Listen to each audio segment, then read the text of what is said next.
قال الله تبارك وتعالى في القرآن الكريم أعوذ بالله من الشيطان الرجيم بسم الله الرحمن الرحيم تبارك الذي بيده الملك الذي خلق الموت والحياة ليبلوكم أيكم أحسن عملا وهو العزيز الغفور۔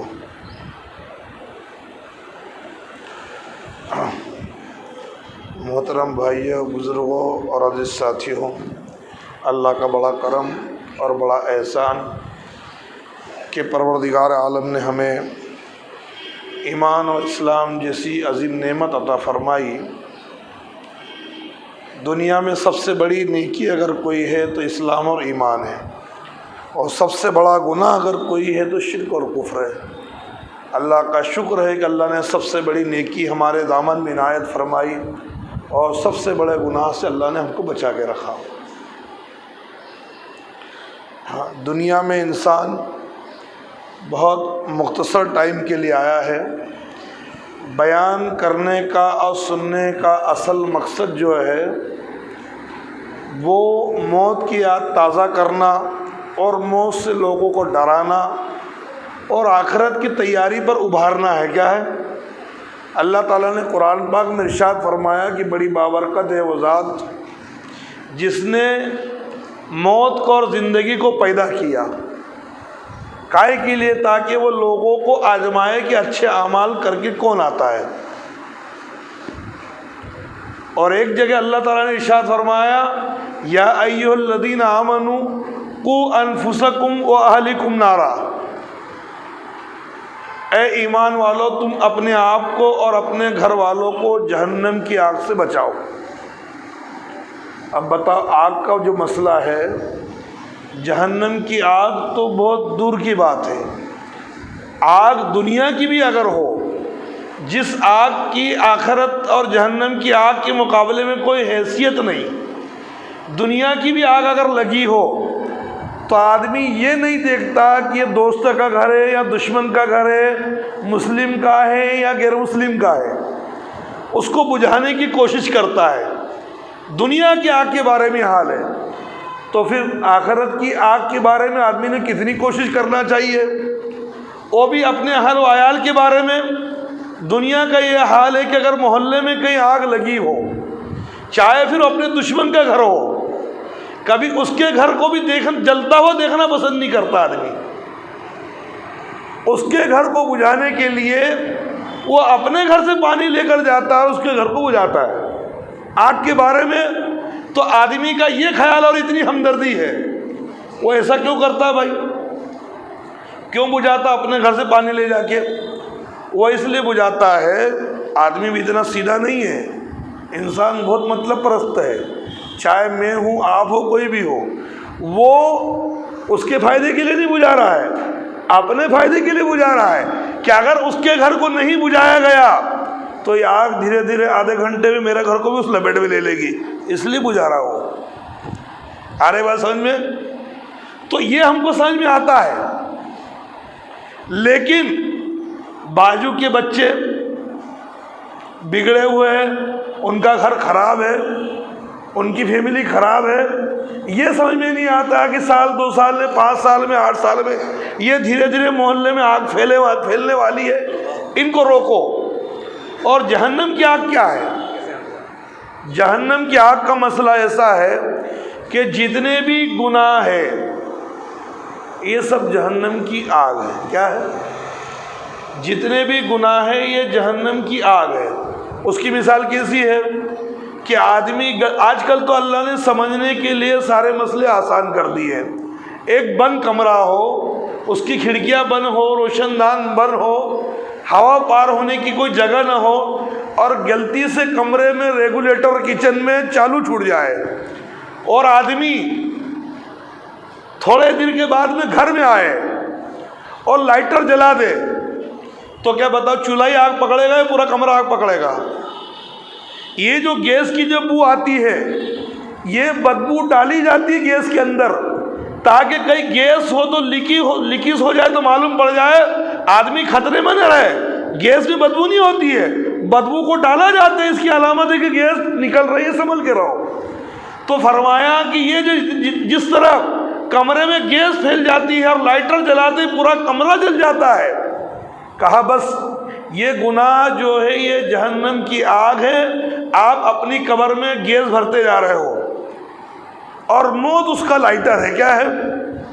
جیسے موت آئے گی پورا کمرہ جل جائے گا۔ اس لیے تو اللہ کے نبی صلی اللہ علیہ وسلم نے فرمایا کہ مردہ اگر نیک ہے تو اس کی قبر جنت کے باغیچوں میں سے ایک باغ ہے۔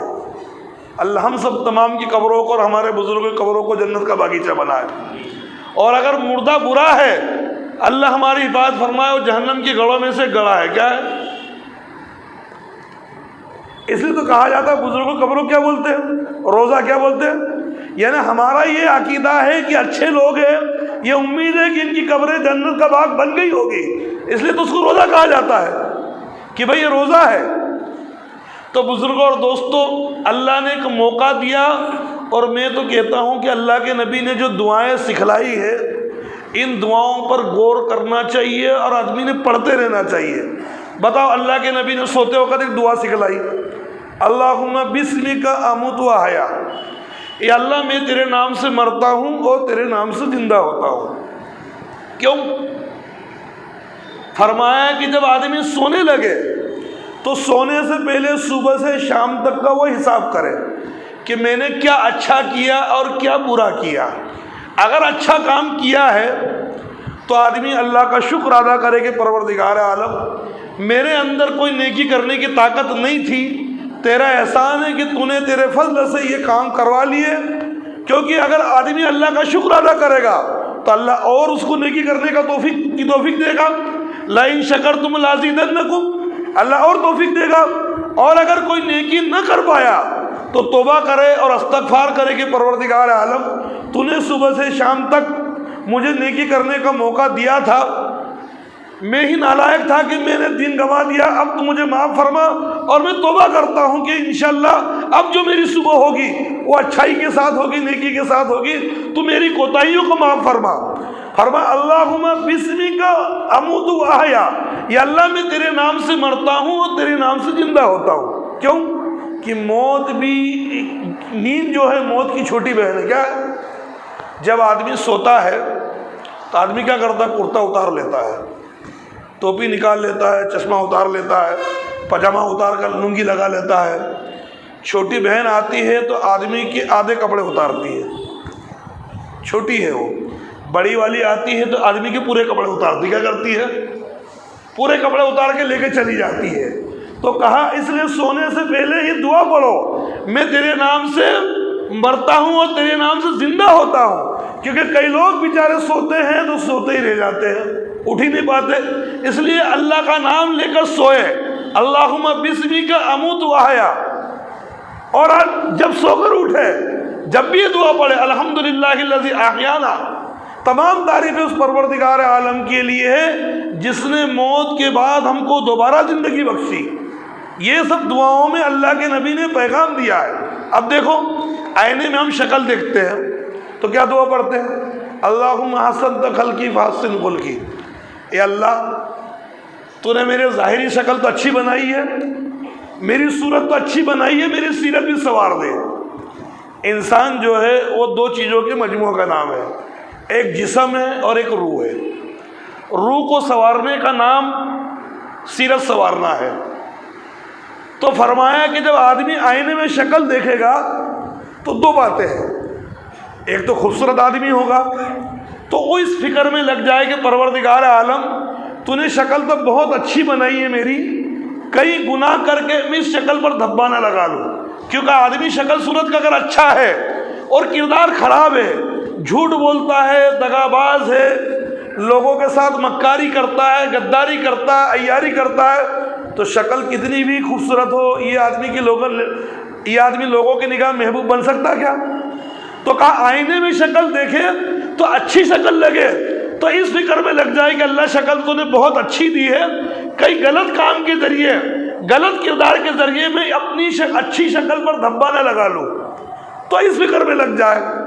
اور دوسری بات ہے کہ آئینے میں شکل دیکھے گا تو ضروری نہیں کہ ہر آدمی خوبصورت ہو، شکل کا آدمی سے 19 بھی ہوتا ہے، کالا کلوٹا بھی ہوتا ہے بیچارہ، ناک چپٹی بھی ہوتی ہے، گال اندر پچکے بھی ہوتے ہیں، تو وہ اس فکر میں لگ جائے پروردگار عالم شکل تو ویسے بھی میری اچھی نہیں ہے، کم سے کم میں اپنے کردار کے ذریعے تو لوگوں کی نگاہ میں پیارا ہو جاؤں، اور آدمی اچھا ہے، نیک ہے، سمجھدار ہے، لوگوں کے کام آتا ہے، پھر آدمی شکل کو نہیں دیکھتے، آدمی کا کردار دیکھتے، کیا دیکھتے ہیں؟ اس لیے آدمی جب مرتا ہے تو لوگ کبھی اس کا جسم بیان کر کے نہیں روتے ہیں کہ اس کی ناک ایسی تھی، آنکھ ایسی تھی، گال ایسے تھے، نہیں، یہ ہمدرد تھا، غریبوں کے کام آتا تھا، مصیبت زدہ کے کام آتا تھا، محلے والوں کی تکلیف کو دور کرتا تھا، آدھی رات کو آواز دے اٹھ جاتا تھا، کیونکہ آدمی کا جسم مرتا ہے، اس کی خوبیاں کبھی دنیا سے مرتی نہیں ہے۔ تو وہ اس فکر میں لگ جائے کہ کم سے کم شکل اچھی نہیں ہے تو کردار کے ذریعے میں لوگوں کی نگاہ میں پیارا بن جاؤ، اور اس کی مثالیں تاریخ میں ملتی ہے۔ اللہ کے نبی صلی اللہ علیہ وسلم کا چچا ابو لہب شکل صورت کا بہت خوبصورت آدمی تھا، لیکن کردار وہ نہیں تھا جو اللہ کے نبی چاہتے تھے۔ بتا ابو لہب کا کوئی نام لینا پسند کرتا کیا؟ اور دنیا میں ابو لہب کے بعد کوئی نام ابو لہب آیا کیا ڈبل سے؟ لیکن اس کے مقابلے میں بلال حبشی رضی اللہ تعالیٰ عنہ شکل کے کوئی خوبصورت نہیں تھے، لیکن کردار ایسا بنایا تھا کہ بتاؤ دنیا میں بلال نام کے کتنے لوگ ملتے ہیں۔ یہ دو مثالیں ہیں۔ اور تیسری مثال، اگر پروردگار عالم کسی کو شکل کے ساتھ، صورت کے ساتھ، کردار کے ساتھ اگر صورت سے بھی نواز دے تو یہ اللہ کا اسپیشل کرم ہے۔ حضرت ابوبکر صدیق رضی اللہ تعالیٰ عنہ سیرت سے بھی خوبصورت تھے اور سیرت سے بھی خوبصورت تھے، کیا تھے؟ تو بزرگ اور دوستو، اصل انسان جو ہے وہ آدمی کا جسم نہیں ہے، آدمی کی روح اصل انسان ہے، کیا ہے؟ اور وہ روح کو سنوارنا ہے۔ یہ بدن تو آدمی کا مٹی میں مل جائے گا۔ مجھے بتاؤ، ایک آدمی یہ جو کرسی پر بیٹھ کر بیان کر رہا ہے، یہاں سامنے جو بیٹھا ہے، یہ ناک، آنکھ، کان، ہاتھ پیر والے، یہ انسان نہیں ہے۔ پھر انسان کون ہے؟ انسان وہ ہے جو اس کے اندر اس کی روح رہتی ہے۔ یہ تو انسان کا مکان ہے جس کے اندر انسان رہ رہا ہے۔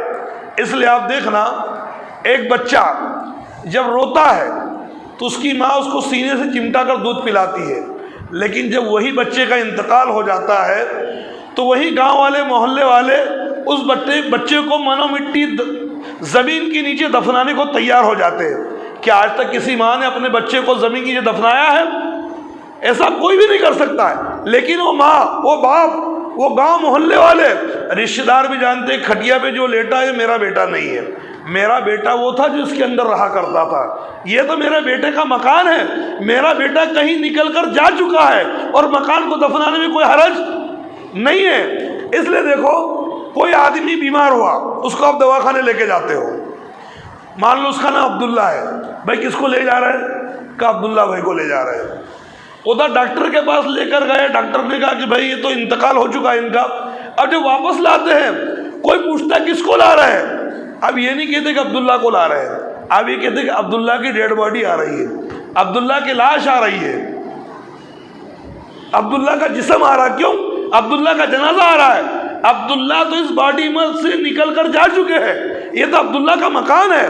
اور عجیب بات ہے کہ اللہ نے وہ کام کرنے کا حکم ہم کو نہیں دیا جو ہمارے بس میں نہیں ہے، اللہ نے وہی کام کرنے کا حکم دیا جو ہم کر سکتے ہیں۔ بتا، ایک آدمی کی ناک لمبی ہے، وہ کیا صحیح سائزی کر سکتا ہے کیا؟ ایک آدمی کے دانت باہر ہے تو اللہ نے کہا اس کو اندر مت کر، جیسا بنا ایسا ہی رہنے دے، یہ تیرے بس میں نہیں ہے۔ ایک آدمی ٹھیکنا ہے، کیا لمبا ہو سکتا ہے؟ لمبا ہی ٹھیکنا ہو سکتا ہے؟ جو تیرے بس میں نہیں ہے وہ میں تجھ سے پوچھوں گا نہیں۔ ہاں، ایک آدمی بے نمازی تھا، نمازی بن سکتا، اس کی میں پوچھ کروں گا۔ ایک آدمی غدار تھا، وفادار بن سکتا ہے، اس کی میں پوچھ کروں گا۔ ایک آدمی ظالم تھا، انصاف کرنے والا بن سکتا ہے، میں اس کی پوچھ کروں گا۔ اللہ تعالیٰ وہ پوچھے گا جو ہمارے بس میں ہے۔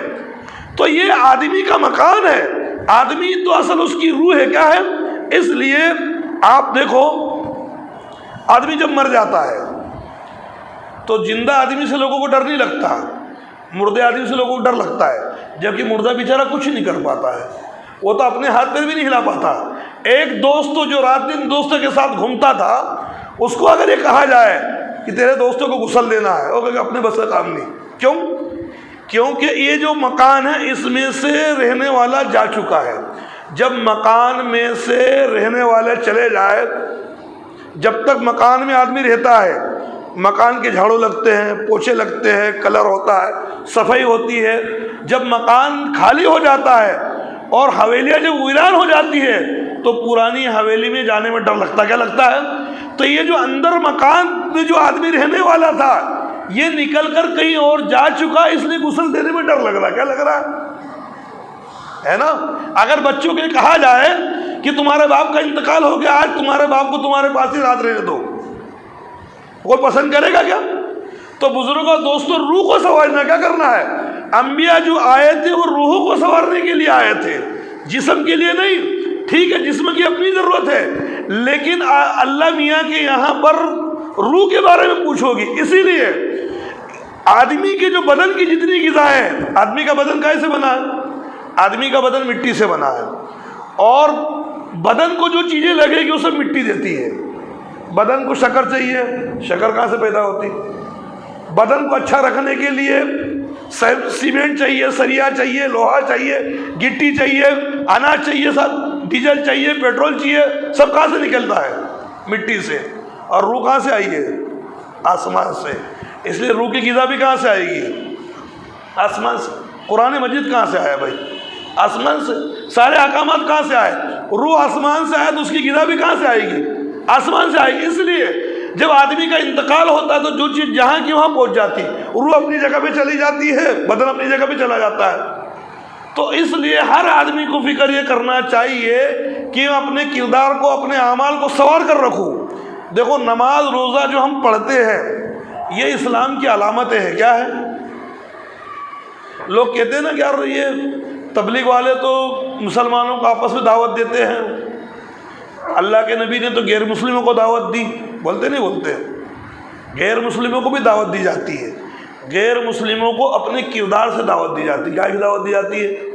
ایک آدمی داڑھی والا، ٹوپی والا اچھا ہے، نیک ہے، غریبوں کے کام آتا ہے، اس کا پڑوسی غیر مسلم ہے، بتاؤ اس کے دل میں بات آئے گی نہیں آئے گی کہ یار یہ مسلمان اچھا آدمی ہے، اس کے مذہب میں اچھی چیز ہے؟ یہ دعوت ہے آپ کی. اور ایک داڑھی والا داڑھی رکھ کے بدماشی کرے گا تو میسج کیا جائے گا؟ داڑھی والے ایسے ہی ہوتے. کیا ہوتے ہیں؟ دیکھو آدمی، میں کہ دنیا کو یہ کہتا ہوں کہ اللہ کے نبی کی شان میں جو دنیا میں گستاخیاں ہو رہی ہے اور جو لوگ بدماشی کر رہے ہیں وہ تو بدماش ہے ہی، بالکل صحیح ہے. لیکن مجھے بتاؤ، کیا ہم نے یہ موقع نہیں دیا کیا ان کو؟ ایک مسلم آدمی بدماشی کرتا ہے تو دنیا ایک میسج لیتی ہے کہ ان کے چھوٹے ایسے ہیں، ان کے بڑے کیسے ہوں گے.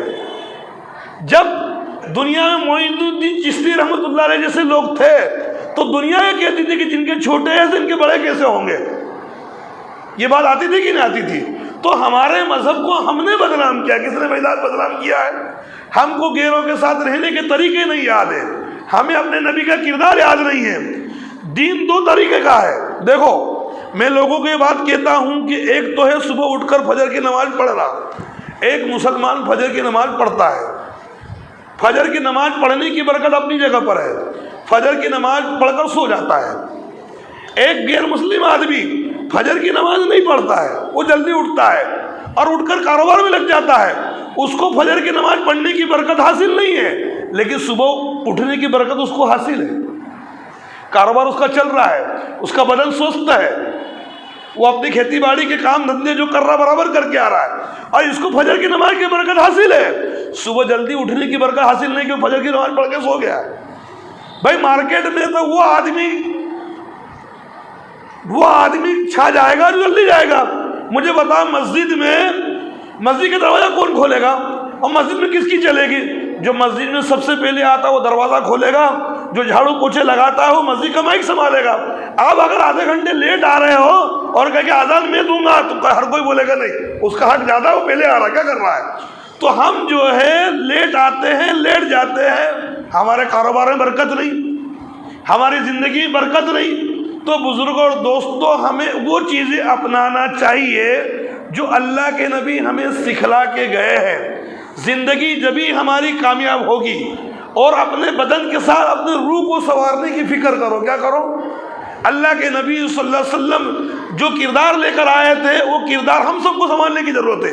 ابھی میں نے تم کو بتایا آگ کے بارے میں، کہ آگ کے بارے میں یہ ہے کہ آدمی دنیا کی آگ سے بھی لوگوں کو بچاتا ہے، تو اپنے بچوں کے اور اپنے رشتہ داروں کے بارے میں قرآن میں آیا کہ جہنم کی آگ سے بچاؤ، جہنم کی آگ سے بچاؤ۔ جب آگ لگ جاتی ہے تو آدمی حتی الامکان جو اس کے اندر پھنسا ہے اس کو نکالنے کی کوشش کرتا، کیا کرتا ہے؟ تو ہمارا بھی یہی عمل ہونا چاہیے کہ جہنم کی آگ سے ہم اپنے بھائیوں کو بچائیں۔ مفتی عبدالرزاق صاحب بھوپال والے، اللہ انتقال کر گیا، اللہ ان کی مغفرت فرمائے، وہ ایک بات بولتے تھے کہ دو دنیا ہے، ایک چھوٹی دنیا ہے، ایک بڑی دنیا ہے۔ ہمارا جسم ایک چھوٹی دنیا ہے، ہم اپنے جسم پر تو اسلام نافذ کریں، ٹوپی پہننا، داڑھی لگانا، نماز پڑھنا، روزہ رکھنا، یہ ہماری اپنی دنیا پر اسلام قائم کرنا کیا ہے؟ ہم اپنی دنیا پر اسلام قائم نہیں کر پائے، چھوٹی دنیا پر، تو بڑی دنیا میں اسلام کہاں سے قائم ہوگا؟ کیا ہوگا؟ ہمارا جسم ہماری ماننے کو تیار نہیں، ہمارا جسم فجر کی نماز اٹھنے کو تیار نہیں، ہمارا جسم بھلائی کرنے کو تیار نہیں، ہمارا جسم سچ بولنے کو تیار نہیں، امانت داری کے لیے تیار نہیں، دیانت داری کے لیے تیار نہیں، تو بھائی لوگ کیسے عمدہ ہوں گے اس کے اوپر؟ تو بزرگوں اور دوستوں، یہ ہے زندگی کے آنے کا مقصد، اور یہ زندگی جو چل رہی ہے، ایک نہ ایک دن لوگ کہتے ہیں کہ میں ٹائم پاس کر رہا ہوں، ٹائم کو ہم نہیں پاس کر رہے، ٹائم ہم کو پاس کر رہا ہے۔ کیا کر رہا ہے ٹائم؟ دن اور رات یہ دو تلواریں ہیں جو دونوں طرف سے چل رہی ہے، جیسے جھاڑ کو کاٹتے رہو کروٹ چلتی نہیں آ رہی دونوں طرف سے، تو دن اور رات جو گزر رہے ہیں یہ ہم کو کاٹ رہے ہیں، اور جس دن ہم پورے کٹ جائیں گے اس دن ہم گر جائیں گے۔ جھاڑ کیا ہوتا ہے؟ ٹائم، آدمی ٹائم پاس کرتا ہے، ٹائم نہیں پاس ہو رہا۔ ارے ٹائم کو کیا پاس کر رہا ہے بھائی؟ ٹائم دیکھو پاس کر رہا کا موت کے پاس کر رہا ہے۔ کیا کر رہا ہے بتاؤ؟ کسی زمانے میں ہم چھوٹے تھے، بچے تھے، چہرے پہ داڑھی نہیں تھی، تھوڑے بڑے ہوئے داڑھی آئی تو کالی آ گئی، اب تھوڑے بڑے ہوئے دھیرے دھیرے بال سفید ہونے لگے، اب دھیرے دھیرے پورے سفید ہو گئے۔ کیا ہو گئے؟ یہ اس بات کا پیغام ہے۔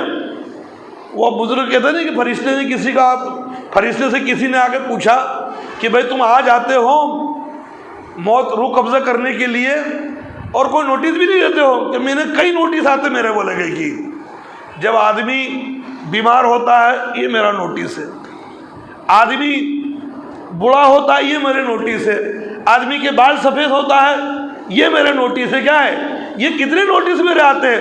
جب گاؤں میں میت ہوتی، موت ہوتی، یہ میرے نوٹس ہے۔ کیا ہے؟ تو فرشتہ تو نوٹس لے کر آتا ہے۔ کیا لے کر آتا ہے؟ تو بزرگوں اور دوستوں، ہمیں موت کی تیاری کرنا چاہیے اور اپنے اعمال کو، اپنے کردار کو بنانا چاہیے۔ کیا کرنا چاہیے؟ یہ جو زندگی جا رہی ہے دوبارہ آنے والی نہیں ہے۔ آدمی، یہ محرم کا مہینہ ابھی نیا سال شروع ہو گیا، غیر مسلموں میں کیا ہے؟ سال گزرا کہ وہ کیک کاٹتا ہے۔ کیا کرتا ہے کہ بھائی ایک سال گزر گیا، میں 50 سال کا ہو گیا۔ کیا کرتا ہو؟ اس کو یہ معلوم ہونا چاہیے کہ جس دن سے آدمی پیدا ہوا ہے اس دن سے اس کی زندگی گھٹ رہی، کیا کر رہی ہے؟ بڑھ نہیں رہی ہے۔ آدمی کے دن گزرنے پر غم منانا چاہیے کہ ایک دن کم ہو گیا، ایک سال کم ہو گیا، لیکن شیطان نے الو بنا رکھا۔ کیا بنا رکھا ہے؟ 100 سال کا بڈھا بھی آتا ہے تو لوگ جشن مناتے کہ یار 100 سال کی وہ ہو گیا۔ کیا ہو گیا؟ اس کو معلوم ہونا چاہیے سینچری لگنے بعد تو بیٹسمین کے آؤٹ ہونے کے اور چانس بڑھ جاتے ہیں، لمبا نہیں کھیلتا، اور اب تو 20 کا زمانہ ہے، سینچری لگنا بھی نہیں ہے، لگنا بھی نہیں ہے، آدمی کی عمریں کم ہے، اس لیے آپ دیکھو کم عمر ہونے کی وجہ سے اللہ نے انتظامات بھی ایسے کیا ہے۔ آپ دیکھو جب آدمی تیز رن بنائے گا تو جلدی آؤٹ ہونے کے چانس بھی ہے۔ یہ لوگ دھاڑ مر رہے، کیوں مر رہے ہیں؟ عمر کم ہے، کام زیادہ ہے۔ کیا ہے؟ نوح علیہ السلام کے زمانے میں، آدم علیہ السلام کے زمانے میں ہزار سال لوگوں کی عمریں تھی، تو لوگ اونٹ پر، گھوڑوں پر، کھچروں پر سفر کرتے تھے۔ اب اس کی عمر 50 سال، 60 سال، تو یہ اتنے سفر کیسے کر لے گا؟ اللہ نے کہا موٹر سائیکل نکالو، ہوائی جہاز نکالو، راکٹ نکالو، کیونکہ اس سے تیز چلنا ہے، کام کم، ٹائم کم ہے، کام زیادہ کرنا ہے، اسی لیے ان امتوں کا مقابلہ کرنا ہے۔ تو وہ 1000 سال عبادت کرتے تھے، جب جا کے 1000 سال کا ثواب ملتا تھا۔ اب اس کا کیا ہے؟ اس کا شب قدر میں 1 رات جاگو 1000 رات کا ثواب۔ بھائی گیند کم ہے تو چھکے لگانا ہی پڑے گا، اور سے بیٹ سے آؤٹ بھی ہوتا، کیا ہوتا ہے؟ جلدی بھی جا بھی رہا آدمی، کیا کر رہا ہے؟ اس میں جو ایکسیڈنٹ ہو رہے ہیں، یہ سب ہو رہے ہیں، اپن کے یار جوان آدمی چلا گیا، وہ تو جانا ہی ہے نا، ٹائم کم ہے، کام زیادہ ہے، تو افراتفری تو مچنا ہی ہے۔ تو اس لیے بزرگ اور دوست، اب وہ امید نہیں۔ ایک صاحب مجھے مسجد میں کہہ رہے تھے ہمارے گاؤں میں کہ مولانا صاحب پہلے زمانے میں مسجد میں بوڑھے بہت دکھتے تھے یار، آج کل بوڑھے دکھتے ہی نہیں۔ میں ان کے بوڑھے ابھی بھی مسجد میں ہیں۔ بولے کہاں ہے؟ میں ان سے پوچھو کہ جرا سے بوڑھے کہاں ہیں؟ کہ اپنے کو بول دیں گے بڈھے آ گئے ہیں۔ اب تم نے اپنے آپ کو بڈھا مانا ہی کہاں ہے؟ اپن نے بھی جب لوگوں کو دیکھا تھا، یہ عمر میں دیکھا تھا، اور اپنی عمر کو لوگوں کو دیکھا تھا، تو اپن کہتے بڈھے پہلے تھے، کیا تھے؟ تو بڈھے تو ابھی بھی ہے، کہاں ہے؟ یہ بچوں سے پوچھو بڈھے کہاں ہیں، تو اپنے کو بولیں گے یہ بڈھے آ گئے مسجد میں، کیا کریں گے؟ اب تم نے جو تمہارے یار دوستوں کے ساتھ بیٹھتے ہو تو تم کو لگتا ہی نہیں ہے۔ یہ چھوٹے بچوں کو دیکھو، جب پتہ چلے گا کہ تم بڈھے ہو چکے، کیا ہو چکے۔ تو بزرگ اور دوستو، یہ عمر جا رہی ہے، رفتہ رفتہ ہم موت کے منہ میں جا رہے ہیں، دوبارہ آنے والی نہیں ہے۔ اس کی قدر کرو، کیا کرو؟ یہ کب زندگی ختم ہو جائے اس کی تیاری میں لگ جاؤ، کیا لگ جاؤ۔ اور اللہ کا بھی عجیب معاملہ ہے، دیکھو سب مثالیں دنیا میں موجود ہے۔ جب آدمی مر جاتا ہے، جنت جو ہے، جنت یہ بیماروں کی جگہ نہیں ہے، جنت تندرستوں کی جگہ، کائیں کی جگہ ہے؟ اور تندرستی کون سی؟ روحانی تندرستی۔ جب مردہ قبر میں جاتا ہے تو اس کی مثال ایسے ہی جیسے ایمرجنسی میں کسی بیمار کو دواخانے لے کے جاتے ہیں، ڈاکٹر رات کو نہیں آتا، وہ ڈاکٹر کو فون لگا کے پوچھتا ہے آپ کو کس کا ٹریٹمنٹ چاہیے، تو ڈاکٹر پوچھتا ہے کیا تکلیف ہے اس کو، تو بولتا یہ علاج چالو کر دو، صبح آ کے دیکھتا ہوں۔ تو اللہ کے بھی 2 فرشتے آتے ہیں قبر میں پوچھنے کے لیے، وہ بیماری پوچھتے کیا ہے، وہ سب پوچھنے کے بعد میں اللہ نے کو انفارمیشن دیتے کہ کیا تکلیف ہے۔ وہ کہتے فجر کی نماز چھوڑنے کا عادی ہے، اللہ کہتا ٹریٹمنٹ چالو کر دو، یہ ٹریٹمنٹ ہے۔ جوہر چھوڑنے کا عادی ہے، یہ ٹریٹمنٹ چالو کر دو۔ کنجوس آدمی تھا، غریبوں کی مدد نہیں کرتا تھا، یہ ٹریٹمنٹ چالو کر دو۔ اور اللہ تعالیٰ وقتاً فوقتاً فائلیں دیکھتا ہے، جمعے کے رات آ گئی، ہاں کس کا علاج ہوا، اس کا ٹریٹمنٹ بند کر دو، آرام کر دو، اس کو چھٹی، جنت کی کھڑکی چالو کر دو۔ اور کچھ بیماریاں ایسی جو لا علاج ہے دنیا بھی، ایڈس ہے، کینسر ہے، بلڈ کینسر ہے، شرک کفر علاج بیماری، ان کا کوئی علاج نہیں۔ تو جنت جو ہے تندرستوں کی جگہ ہے، اگر یہاں پاک ہو کر نہیں گئے تو اللہ وہاں پاک کرے گا۔ اب دیکھتے ہیں نا کہ دنیا میں ایک آدمی نے بہت نیکی کے ساتھ زندگی گزاری، لیکن آخری ٹائم اس کا بہت تکلیف میں گیا، تو لوگ کہتے ہیں یار حاجی تھا، نمازی تھا، قرآن کی تلاوت کا عادی تھا، اس کے بعد بھی یہ تکلیف نہیں، اللہ اس کے ساتھ احسان کر رہا ہے، اس کو یہی پاک صاف کر رہا ہے کہ دقت نہ آئے، وہاں سیدھا جائے گا، کیا کرے گا؟ کیونکہ بیمار آدمی جتنا اللہ کو یاد کرتا دوسرا نہیں کرتا، کیونکہ اللہ میاں کے قریب ہے، کیا ہے وہ، اس کو معلوم ہے کمزوری اللہ سے جوڑتی ہے، اور طاقتور جو ہے وہ اللہ ٹوٹتا ہے۔ اب بتاؤ تم کو یہاں سے اندور جانا ہے، تمہاری گاڑی کمزور ہے، اسٹیپنی بھی نہیں، ڈرائیور بھی نہیں صحیح، پوچھو کیسے جاؤ گے؟ بس اللہ اللہ کرتے پہنچ جائیں گے۔ کمزور ہے تو اللہ اللہ کرتے پہنچ جائیں گے۔ گاڑی نہیں ہے، بولے گاڑی کھڑی ہے نا، اس کو اللہ کا بھی نہیں یاد آئے گا۔ کمزوری ہے تو بولے گاڑی خراب ہے، ڈرائیور بھی صحیح نہیں، اسٹیپنی نہیں، کیسے پہنچو؟ بس اللہ اللہ کرتے کام چل جائے گا۔ چھوٹے آدمی سے پوچھو نہیں کیا چل رہا، اللہ اللہ کر کے گاڑی چل رہی، کیا چل رہی؟ اور اگر آدمی دمدار ہے تو کبھی اللہ اس کو یاد نہیں آئے گا۔ تو کمزوری اللہ سے جوڑتی کیا کرتی ہے؟ اللہ تعالیٰ مجھے بھی عمل کرنے کی توفیق عطا فرمائے، اور آپ حضرات کو بھی عمل کرنے کی توفیق عطا فرمائے۔ جن حضرات کی سنتیں باقی سنتیں پڑھ لے ہوئے۔